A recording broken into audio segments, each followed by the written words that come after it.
நம்ம குடும்ப உறவுகளை இழந்ததுனால சொல்ல முடியாத வேதனையிலும் வலியிலும் இவ்வளோ நாளாக இருந்தோம். அப்படிப்பட்ட அந்த சூழலில்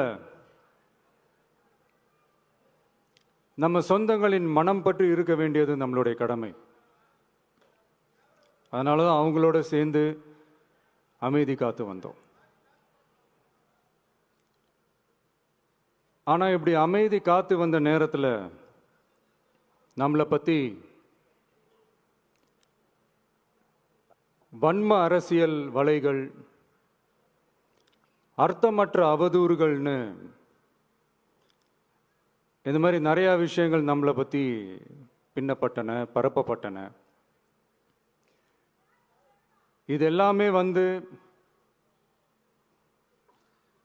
சட்டம் மற்றும் சத்தியத்தின் துணை கொண்டு துடைத்து எறிய தான் போகிறோம்.